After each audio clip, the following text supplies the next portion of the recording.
Alright. Hey guys, it's Jackal with Stage Right Secrets. I'm here at Boston Manor. How are you guys?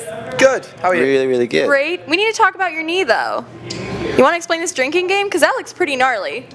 So the game is, there's two rows of people, and they're on a team each, both on teams.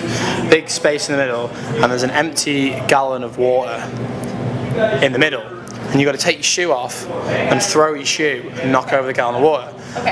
And then, when you knock it over, the opposing team has to run, pick it up, put it back, and then run back to their side. And in that time, the team that's knocked it over has to try and drink as much of their drink as they can. And the first team to have drunk all their beers knocks it over. Anyway, the opposing team had knocked it over, and I was running to pick it up, and I fell over and ate shit. And then It was horrible, truly. Bus or like gravel? gravel Okay. on a bus. Can you imagine that?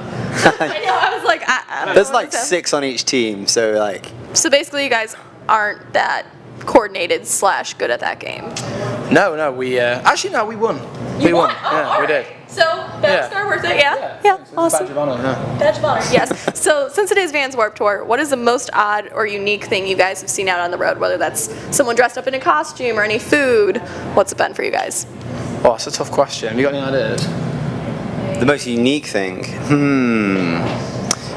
I signed a loaf of bread the other day. Ooh, a loaf of bread. A loaf of bread, a full loaf, ready sliced. What kind of bread was it? Whole wheat? I think it was whole wheat. And they just wanted you to sign bread. She just came over, she's like, please, please, please, can you sign this bread? And I was just like, yeah. Yeah. Okay. And here we are, a week later, post bread signing. I feel like everyone should bring baked goods for you guys to sign now. That should be a thing. That'd be great. Yeah, I mean, you're walking around with a soggy bit of bread all day, but fair enough. It was battered by the end of the day. Battered bread. Bread is fine. And so we're asking every band this question. Day off, Walmart run, what do you guys grab? Oh, good question. Okay. Right. Breakfast burritos.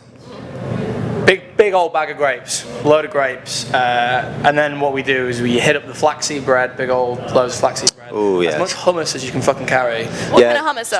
so I need no kinds. There's two kinds in Walmart. The One's- standard one with the black No, the black that's top. bullshit. That sucks. That's the No, good no, one. No, that's a bad one. 'cause That's the one garlicky. I buy that every time. It's I hardly bought it by garlicky. mistake and it fucking sucked. No, you're talking about the red one. No, the red one's the one. Sabra?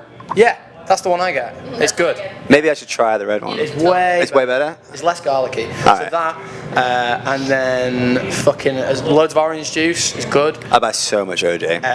Snyder's jalapeno pretzel bites. Unreal. And a lot of peanut butter as well. That's what I'm getting. We occasionally buy the like liquor and stuff like that, like hard liquor, but You tend to get it for free on tour, so you don't. yeah, a lot of really people need to just buy it. bring you stuff, and we're like, okay, cool.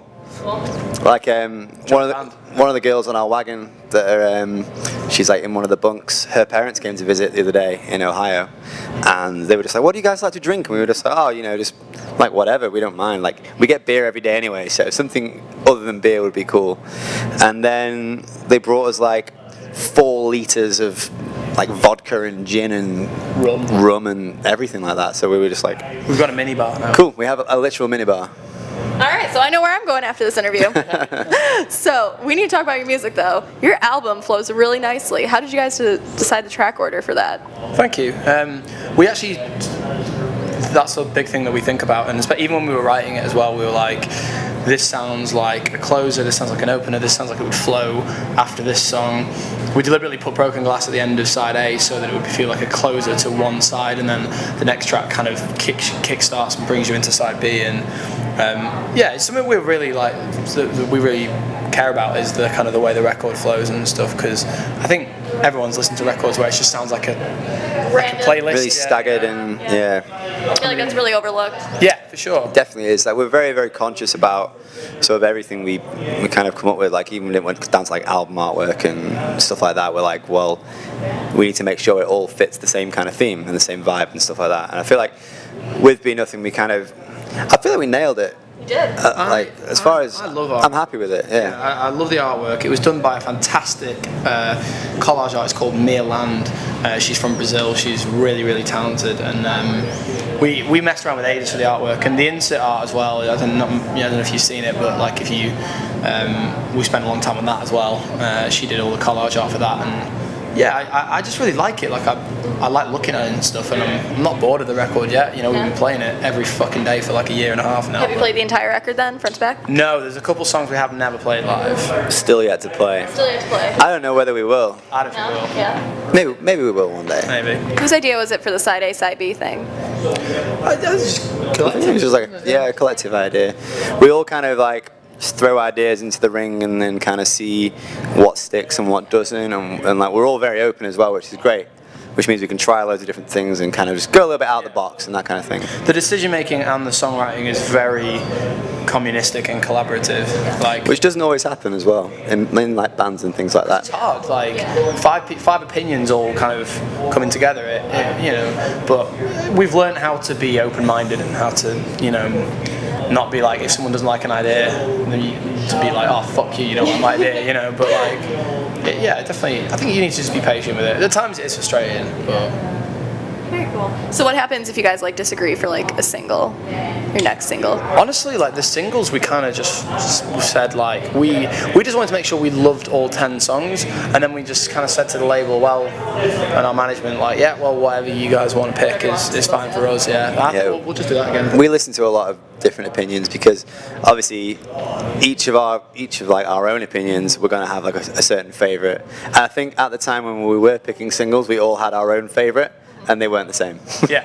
So we definitely had to rely on other people to be like, well, maybe this one is definitely better in the commercial eye, or like that kind of thing. And I think now, having done this record, we kind of know a bit more about what works as a single in terms of like radio and things like that. And I think because we're writing at the moment, and I think there's certain songs we are writing, and we're kind of like, this will probably be a single. Like it just seems like it should be kind of thing. Yeah. But we're just focused on writing songs that we like, so as long as we like them all, then that's cool.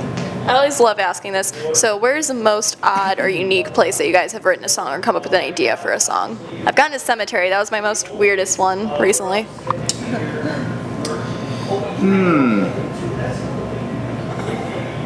I mean, I've written lyrics in like random places, but for the most part, we do all of the writing in Dan and Mike's house. Okay. So it's kind of all there, really. I mean, I write lyrics all the time, like when I'm on tour and stuff as well. So at Cemetery actually, I have written lyrics in, but it was The Shower is a good one. Shower's the best, man. Shower. Get your phone wet though, like. Nah. Well, what normally happens? Imagine just being underwater, just. Yeah. The other day. This actually happened on this tour. I was in the bunk and I was literally just dozing off, and literally a couple of seconds before I fell asleep, I was like, "Wait, I've got an idea!" And then I quickly like loaded up my voice messages and started recording it, and then I'll listen to it back in the morning. It's completely incoherent, but like I kind of understood what I was going for, and so I'm trying to like work that into another song. I'll show it you on my phone. I literally woke up in the middle of the night about 6 months ago, and I was like, these lyrics, I've got these ideas, these lyrics are great, and I wrote them down. And the next morning I looked at them, I was like, this is fucking gibberish. This literally doesn't make any sense. Literally makes 0 sense. Yeah. So that should be a B-sides album, just you guys gibberish. Just, yeah. 4 Well, a.m. we're just gonna upload the voice messages and just have them as track 1, 2, 3. It seems to happen now, guys. So where can fans find you on social media and stalk your life and figure out all of your music?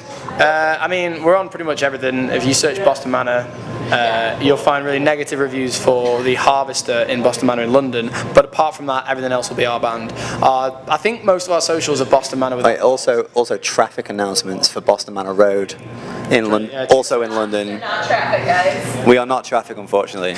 But yeah, so I wish we were.